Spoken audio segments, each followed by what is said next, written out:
আসসালামু আলাইকুম রহমতুল্লাহ বারাকাতুহু। মাগফিরাহ। কাছে এবং দূরে যে যেখান থেকে দেখছেন সকলকে জানাচ্ছি প্রাণ ঢালা অভিনন্দন ও মুবারকবাদ। আজকে আপনাদের সামনে একটা গুরুত্বপূর্ণ বিষয় নিয়ে কথা বলবো। সেটা হচ্ছে ধ্যান বা মুরাকাবা, মুশাহাদা। তো ধ্যান, মুরাকাবা এটা একটা অত্যন্ত গুরুত্বপূর্ণ বিষয়, যেটা না জানলে একজন মানুষ আল্লাহর সঙ্গে তার সংযোগ স্থাপন করা বা আল্লাহর সঙ্গে তার মোলাকাত হওয়া, আল্লাহকে খুশি করা, রেজামন্দি হাসিল করা, অর্থাৎ আল্লাহর নৈকট্য লাভ করার জন্য যে একটা মাধ্যম বা পন্থা আছে, তার মধ্যে সবচাইতে গুরুত্বপূর্ণ যে পন্থাটা সেটা হচ্ছে মোরাকাবা। আমরা যদি একটু খেয়াল করি তাহলে দেখব, প্রত্যেকটা মানুষ যখন কোনো একটা কাজ করতে হয়, কোন একটা বিষয় সে কর্ম করবে বা কাজ করবে বা যে কোনো একটা জিনিস সে বাস্তবায়ন করবে, সেটা যখন সে করার জন্য প্ল্যান করে, তখন তার কিন্তু একটা চিন্তা করতে হয় এবং একটা পরিকল্পনা সে করতে হয়। আর এই পরিকল্পনাটা, এই চিন্তাটা যে গভীরভাবে পর্যবেক্ষণ পরিদর্শন তার ভিতরগতভাবে যেটা হয়ে থাকে, সেটাকেই ধ্যান বলা হয় বা মোরাকাবা বলা হয়। এটা ক্ষণিকের জন্য আমরা করি। হয়তো একটা জিনিস আমরা করতে যাই, একটু চিন্তা করি, যে অল্প সময় ভাবি যে কাজটা সঠিক হবে নাকি বেঠিক হবে, এটা করবো কিনা। এই বিষয়গুলো যখন আমরা একটু জাস্টিফাই করতে যাই, তখনই একটু চিন্তা করতে হয়, একটু গভীরে যেতে হয়। তার এই একটু চিন্তা এবং একটু গভীরে যাওয়ার যে সিস্টেমটা, এটাই মোরাকাবা, এটাই ধ্যান সাধনা। তো দুনিয়াবি কার্যকলাপের ক্ষেত্রে, দুনিয়ার চিন্তা ভাবনার ক্ষেত্রে আমরা যে চিন্তা করি, এটা আসলে তরিকতের ভাষা এটাকে মোরাকাবা বলে না, যদিও এটা মোরাকাবার মতোই একটা উদাহরণ। তো প্রকৃত পক্ষে আমরা যদি মোরাকাবা মুশাহাদা যে শব্দটা, এটা কেবল আল্লাহ রাব্বুল আলামিন এবং আল্লাহর কুদরত, ঐশিক জ্ঞানের সাথে সম্পৃক্ত, যেটা আল্লাহর সন্তুষ্টির জন্য, আল্লাহর রেজামন্দি হাসিলের জন্য, আল্লাহর নৈকট্য লাভের জন্য আমরা করে থাকি। তো মুরাকাবা ব্যতীত একটা মানুষ সে পূর্ণাঙ্গ ভাবে আল্লাহর কুদরত, আল্লাহর রহস্য, আল্লাহর অজুদ ভান্ডার, যে গুপ্ত জ্ঞান ভান্ডারের কোনো রহস্যই সে অর্জন করা বা সেটা বোঝা জানার কোনো সিস্টেম নাই। আল্লাহ রসুল সাল্লাল্লাহু আলাইহি ওয়াসাল্লাম, উনি ওনার জীবনের প্রারম্ভে উনি যে ইবাদত বন্দেগী শুরু করেছিলেন, আল্লাহর নৈকট্য লাভের যে সিস্টেম উনি আমাদেরকে শিখিয়ে গেছেন, সেটা হচ্ছে মুরাকাবা। আল্লাহ রাসূল সাল্লাল্লাহু আলাইহি ওয়াসাল্লাম ওনার জীবনীতে 15, 16, 17, অনেক অনেক রকম বলে যে এই সময়টুকুতে কমসে কম 15 বছর পর্যন্ত উনি হেরা গুহার মধ্যে ধ্যান সাধনায় নিমগ্ন ছিলেন। তো এই ধ্যান সাধনা নিমগ্ন থাকার কারণে আল্লাহ রাব্বুল আলামিন আল্লাহর কুদরতি ঐশিক জ্ঞান ভান্ডার ওনার সামনে খুলে দিলেন। ওনার উপরে ইসলামের সবচেয়ে গুরুত্বপূর্ণ গ্রন্থ আল কোরআন, যেটা মানুষের হেদায়েত, মানুষের পথ প্রদর্শক নিদর্শন, এটাকে আল্লাহ রাসূলের উপরে প্রেরণ করলেন, নাজিল করলেন। এখন এই ধ্যান সাধনার দ্বারা আল্লাহর সঙ্গে এমনই একটা সম্পর্ক উনি স্থাপন করেছিলেন, যার কারণে আল্লাহ ওনার প্রতি খুশি হয়ে কোরআনকে অবতীর্ণ ওনার উপরে নাজিল করেছেন। যদিও উনি আল্লাহ রাসূল সাল্লাল্লাহু আলাইহি ওয়াসাল্লাম পূর্বে থেকে নবী ছিলেন, জন্মের আগে থেকে নবী ছিলেন, আদম সৃষ্টির আগেও নবী ছিলেন, আসার পরেও নবী ছিলেন, ওনার অযুত জ্ঞান ভান্ডার আগে আল্লাহ আগিয়ে দিয়েছেন। তারপরও যে সিস্টেম, যে নিয়মটা উনি ওনার উম্মতদেরকে বোঝানোর জন্য এই সিস্টেমটা উনি 15 বছর সাধনা করে বুঝিয়ে দিলেন যে এইভাবে সাধনা যদি কেউ করে, মোরাকাবা মুশাহাদায় সে নিমজ্জিত থাকে, তাহলে একটা মানুষ আল্লাহকে খুশি করা, আল্লাহ সন্তুষ্টি অর্জন করা, আল্লাহর সঙ্গে মোলাকাত করা, আল্লাহর সঙ্গে তার যোগ স্থাপন করার যে সিস্টেম, এটা সে পারবে। এই জন্য আমাদেরকে এই মোরাকাবাটা করতে হবে। এই ধ্যান সাধনার মধ্যে দিয়ে আমাদের কি লাভ হয়?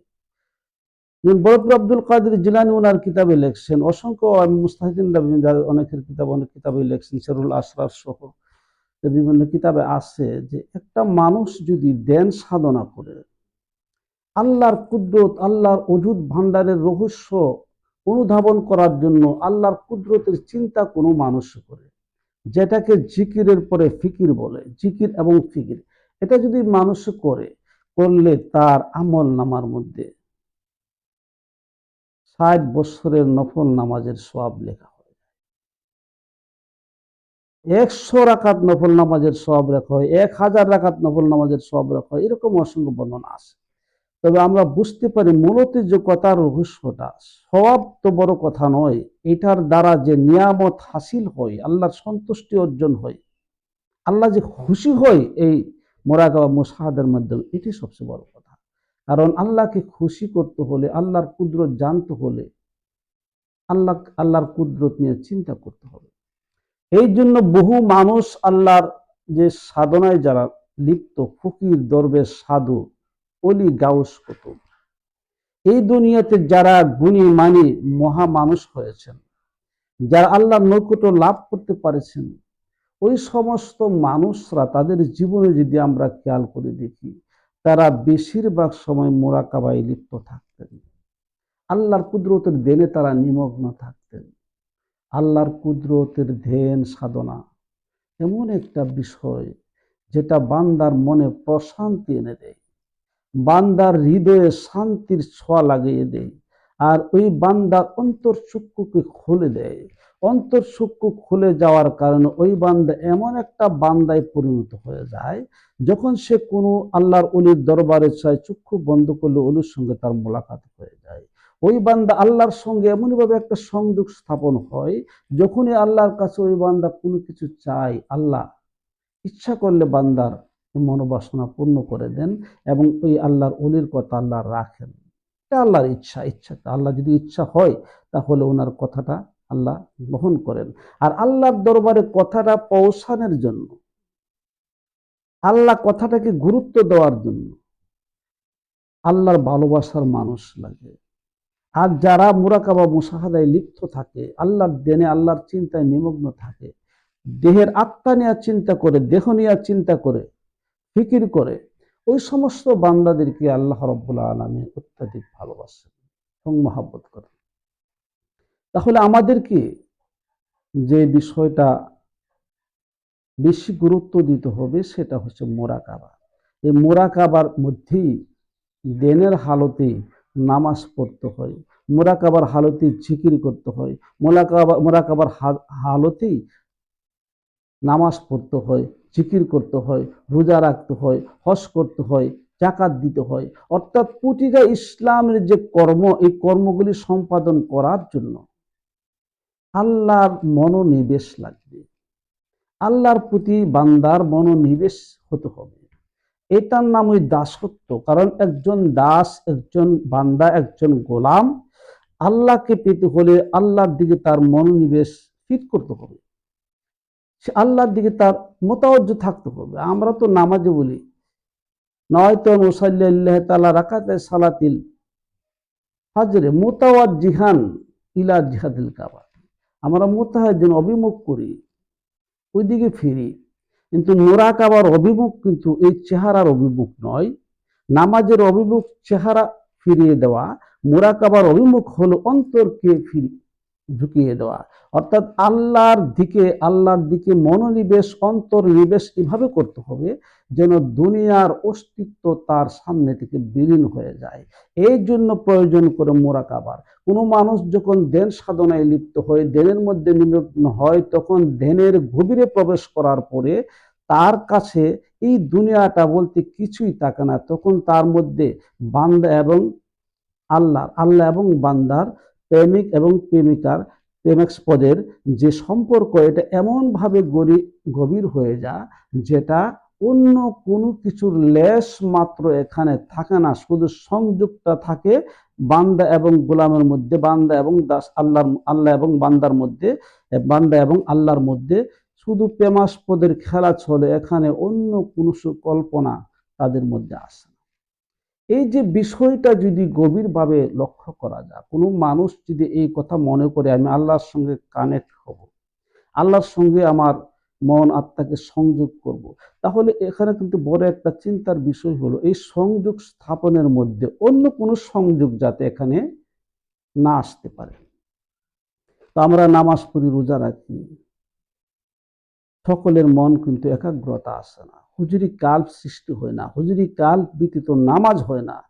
লা সালাতা ইল্লা বি হুজুরি কাল্প, সালাত হয় না হুজুরি কাল্প ছাড়া। এই হুজুরি কাল্প যেটা একাগ্রতার কাল্প, মনোনিবেশের কাল্প, অন্তর্দৃষ্টির কাল্প, এটাই হচ্ছে মুরাকাবা। যে কাল্প সৃষ্টি করতে প্রেমের প্রয়োজন হয়, আর এই প্রেম হচ্ছে ভিভু প্রেম, খোদার প্রেম, নবীর প্রেম, গুরুর প্রেম, পীরের প্রেম, মসজিদের প্রেম। এই মসজিদের প্রেমে গুরু ধরে, গুরুর মরা হয়ে, গুরুর কাছে নিজেকে সুপুর্দ করে, নিজের জীবনকে বিক্রি করে দিয়ে, যৌবনকে বিক্রি করে দিয়ে আত্মসমর্পণ করে আল্লাহর দরবারে এভাবে মনোনিবেশ করতে হবে যে দুনিয়ার লোভ, লিপ্সা, খাহেস, মায়া, মোহ যা আছে সব আমি ত্যাগ করে দিছি, আমার মধ্যে কিছুই নাই, আমি শূন্য, ফকির। ফকির, এই ফকিররাই মুরাকাবা মুশাহাদা করে। এই বিষয়গুলি যদি আমরা ভালো করে পর্যবেক্ষণ করে আমরা আল্লাহর রাস্তায় অগ্রসর হই, আল্লাহর ওলি হওয়া এটা সময়ের ব্যাপার মাত্র। কোনো মানুষ যদি চেষ্টা করে তাহলে চেষ্টার বিনিময়ে সে আল্লাহর অলিতে রূপান্তরিত হয়ে আল্লাহর অলি হতে পারে, নিঃসন্দেহে এখানে কোনো সন্দেহের অবকাশ নাই। সত্যকে জানতে হলে